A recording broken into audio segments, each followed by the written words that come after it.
In this last video, we're going to look at the ideal gas law. Now, in the ideal gas law, this is how we can calculate the number of moles of a gas that we need. In this ideal gas law, you're going to see the variable N. N represents the number of moles of a gas, and you're also going to see a new variable called R.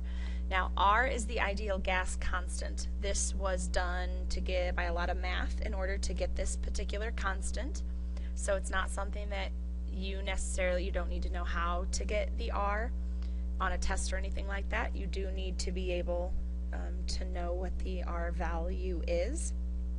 There are two different ones, and really it comes down to the units that you're using in the problem. So if you have liters and kilopascals, then you are going to want to use the 8.31. That's the one that we're going to be using the majority of the time. Occasionally, if you are using atmospheres instead of kilopascals, then your number is different. Keep in mind, kilopascals is 101.3, whereas atmospheres is 1. So mathematically, those two values are different because the values for those two pressures are different. The ideal gas law looks like this. Notice there's no 1s or 2s because you're going to take pressure times volume, and that's going to equal the number of moles of gas you have times the gas constant times the temperature. So this is all a very linear equation. Alright, so let's practice with this. We have two problems to practice this gas law. And for this first one, we have a deep underground cavern that is 2.24 times 10 to the 6 liters of methane. It's a lot. And it is under a pressure of 1.50 times 10 to the 3rd kilopascals. And it has a temperature of 305 Kelvin, and we want to know how many moles. Now notice that they're not going to give you the R value in the problem because that is information that they're just going to expect that you know when you're working out these problems. So we need to know pressure, volume, moles, the gas constant, and temperature. Of those 5, we need to know 4 of them so that we can calculate the other one. We know that pressure is 1.50 times 10 to the 3rd kilopascals. We know that the volume is 2.24 times 10 to the 6th liters. We don't know the number of moles. That's what we're trying to figure out. Now we do know the gas constant. If we look back at the previous slide, we are using kilopascals and liters, so we are going to want our R value to be 8.31. Oops, that's not times 10. Got in that habit too quickly. So 8.3, and if I go back to PIN, that is liters times kilopascals. My unit involves all the units so that it can cancel with everything except for what we're looking for. And the temperature needs to still be in Kelvin because that's what the R value has is Kelvin, 315 Kelvin. Alright, we will be plugging everything in. Now keep in mind, I want to see the equation that you're using. I want to see all of the numbers plugged in with their proper units. So my volume, 2.24, 10 to the 6th liters. My moles I'm going to leave as N. The R is 8.31, and that's liters, kilopascals, moles, and Kelvin. And temperature's 315 Kelvin. Now, from there, if you wanted to just give me a number, answer, and a unit answer, that would be fine. But just to show some work, we have N already. We want it to be by itself, so we need to get rid of the 8.31 and the 315. So we're going to divide 8.31. I'm going to have to carry all the unit with us too, and the 315. So all of that's going to go away. But again, what you do to one side you have to do to the other, so we have to write it all out again.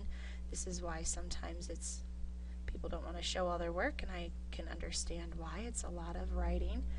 Now with this, if we're looking at units, kilopascals are going to cancel, liters are going to cancel, kelvins is going to cancel. You're left with moles. You wanted to know how many moles, so that makes sense that that would be the unit that we have left. Now, 1.5 times 10 to the 3rd, multiply that by 2.24 times 10 to the 6th, and then divide it by 8.31, divide it by 315, and you are going to get 1.280 significant digits. Every single one of those has 3 significant digits. So 1.28 times 10 to the 6th. We can only keep 3 significant digits here as well. And we're going to have to do scientific notation, and 1.28 times 10 to the 6th, and that is moles. One more. When the temperature of a rigid hollow sphere containing 685 liters of helium gas is held at 621 Kelvin, the pressure of the gas is 1.89 times 10 to the 3rd kilopascals. How many grams of helium are in the sphere?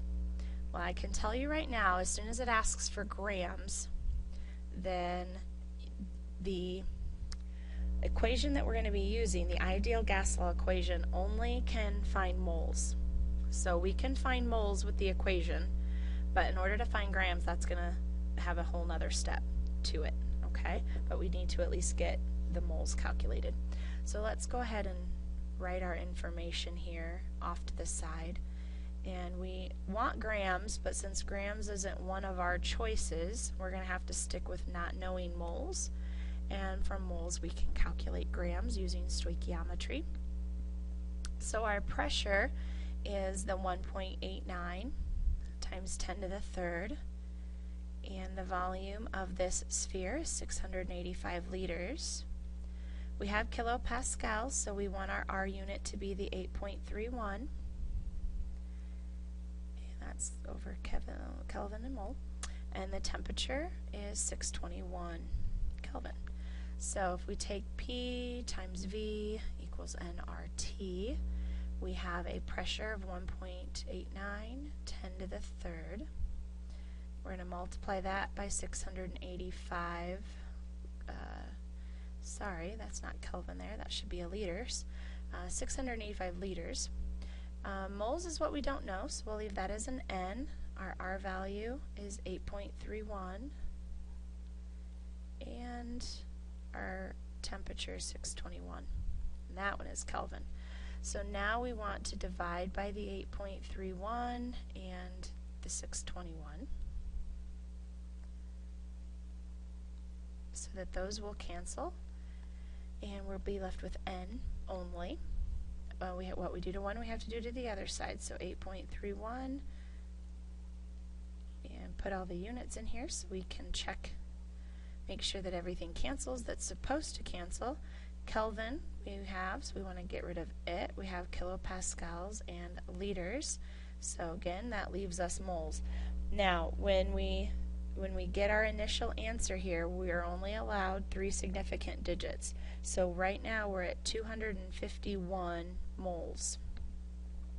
It doesn't want moles, it wants how many grams of helium. So now that we have moles of helium, we can convert moles to grams. Actually, this isn't stoichiometry since we're not using a balanced equation, but we know the molar mass of helium from the periodic table, so we can convert moles of helium into grams of helium. We're not switching units. Sorry, we're not switching substances, so we don't need a mole to mole ratio. So just a molar mass is fine. And molar masses are always for 1 mole, and if we look at our periodic table, helium has 4.0 grams per mole. 251 times 4 is going to give us, like, I think it's a 1004, but you're only allowed, actually you only want 2 significant digits, and so there would be no way to take 1004 and only have 2 significant digits without putting it into scientific notation. So we're going to move our decimal over. We're going to say 1.0, and we had to move it over 3 times, so it's times 10 to the 3rd, and that will be grams of helium. So there are times when you have to put things into scientific notation just for the sake of keeping your significant digits. That's perfectly fine. Most times we probably don't put things into scientific notation unless we have to, but there are times where you have to record your answer that way or the significant digits won't work out properly.